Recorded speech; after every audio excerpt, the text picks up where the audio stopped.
बात करें BPSC pre exam की, तो अक्सर हर साल 20 से 30 क्वेश्चन करंट अफेयर्स से आते हैं और इन क्वेश्चंस में 8 से 12 क्वेश्चन हम बिहार स्पेसिफिक करंट की कैटेगरी में पढ़ते हैं।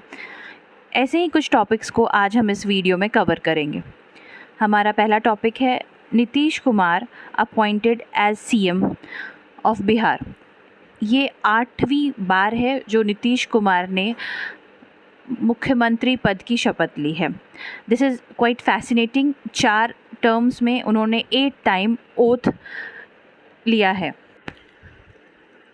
ये इम्पॉर्टेंट हो जाता है कि उनके 4 टर्म्स में आपको कंफ्यूज नहीं करना है। उन्होंने वो 4 टर्म से बिहार के सीएम हैं, पर ओथ उन्होंने दिस टाइम 8 टाइम्स ली है। अगर आपके ऑप्शन में आपको 8 टाइम्स दिखे तो you have to take the correct option and that is 8 time. On 10th of August 2022, Nitish Kumar appointed as Chief Minister of Bihar as the head of a new Grand Alliance which includes Tejaswini Yadav and other opposition parties. और ऐसा करते हुए नीतीश कुमार ने एक record बनाया है। Nitish Kumar is the first chief minister of any state who has taken oath for 8 times. So that will be very important for you. Record create करते हुए उन्होंने 8 टाइम ओथ ली है। हमारा सेकंड टॉपिक है astronomical observatory in UNESCO list. 8 अगस्त 2022 को 106 साल पुराना astronomical observatory Langat Singh college Muzaffarpur district में इस्टेब्लिश हुआ है और ये यूनेस्को के इंडेंजर्ड लिस्ट का भी पार्ट है। यूनेस्को हर साल अपने इंडेंजर्ड हेरिटेज लिस्ट में कुछ नामों को शामिल करती है और ये एस्ट्रोनॉमिकल ऑब्जर्वेटरी उसी लिस्ट में शामिल है।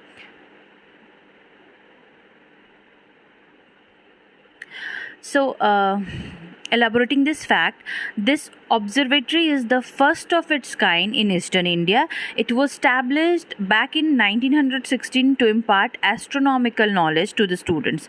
तो ये भी बहुत fascinating है कि ये 106 साल पुराना एस्ट्रोनॉमिकल ऑब्जर्वेटरी यूनेस्को लिस्ट में अपना स्थान पाया है।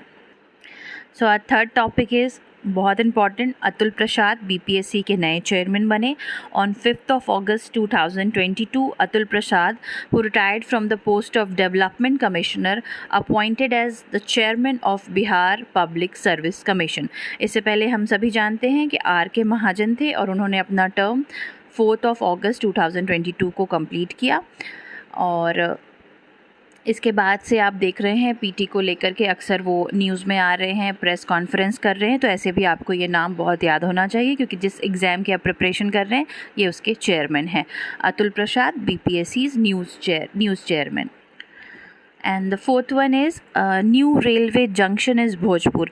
तो भोजपुर डिस्ट्रिक्ट में एक न्यू रेलवे जंक्शन स्टार्ट होने वाला है। 61 किलोमीटर इसकी लेंथ है। आरा बलिया ट्रेन रूट ये कवर करेगा। और मुझे इसमें 2 ही बात फैसिनेटिंग लगी कि एक भोजपुर डिस्ट्रिक्ट में है, 61 किलोमीटर लंबा है और आरा बलिया ट्रेन रूट जो है वो ये कवर करेगा। इसको ज़्यादा ना खींचते हुए, क्योंकि बाकी के टॉपिक्स मुझे इससे ज़्यादा इंपॉर्टेंट लगे तो मैं उस पर ज़्यादा बात करूँगी। हमारा 5th फैक्ट है Indian innovation index 2021।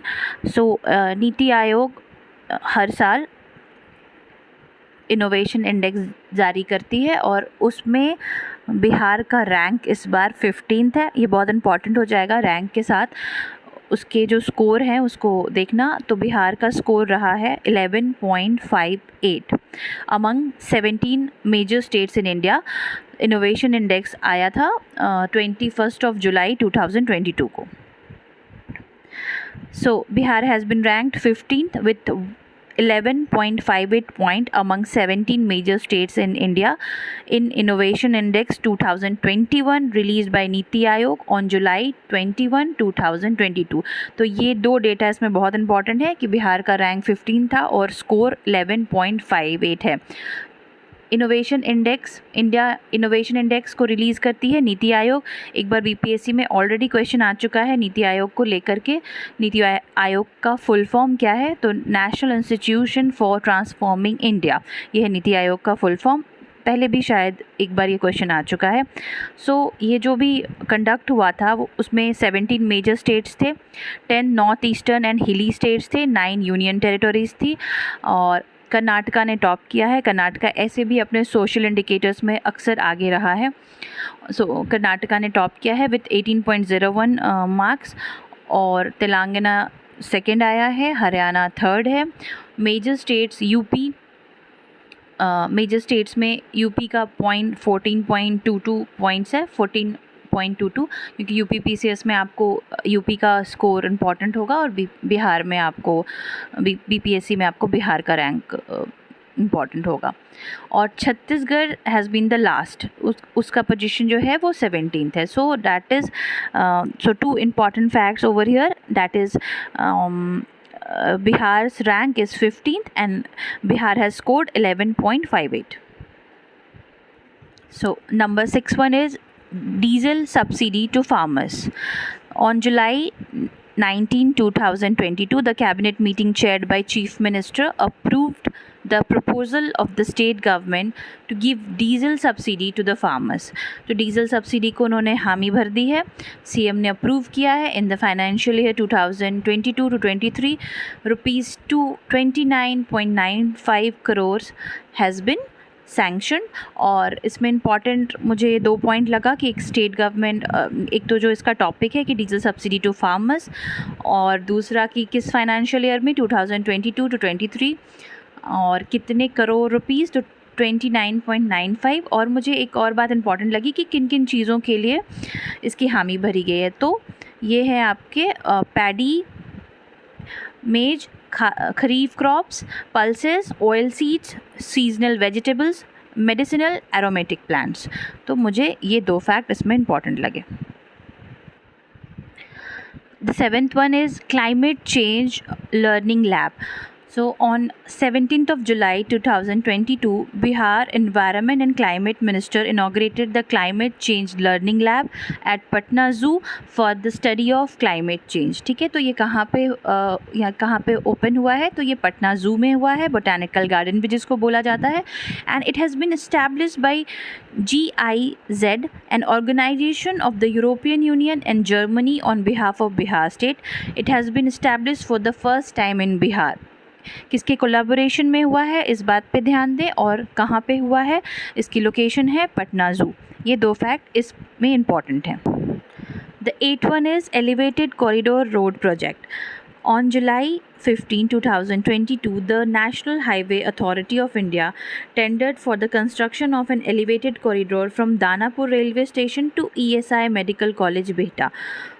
Under this project, a 21-kilometer long elevated corridor is to be constructed. A link road has been also provided for Bihta Airport under Danapur Bihta elevated corridor.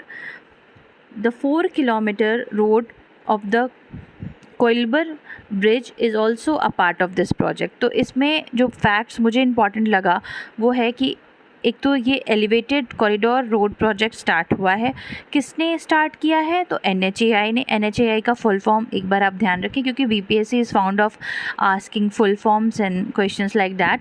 So national highway authority of India. Then कितना लंबा है ये? तो 21 kilometre long elevated corridor, और 4 kilometre road जो है वो Koilwar bridge को भी प्रोवाइड की गई है। तो मुझे ये 2-3 फैक्ट्स इसमें इम्पॉर्टेंट लगे। नेक्स्ट है हमारा ट्रीटमेंट फैसिलिटी रेशन कार्ड। तो on July 8, 2022, Bihar health minister announced free treatment on behalf of Ayushman Bharat Jan Arogya Yojana. तो किस योजना के तहत? Ayushman Bharat Jan Arogya Yojana for all ration card holders of the state. जितने भी राशन कार्ड होल्डर्स हैं हमारे स्टेट में, उनको फ्री ट्रीटमेंट फैसिलिटी प्रोवाइड की जाएगी, ऐसा कहा गया है।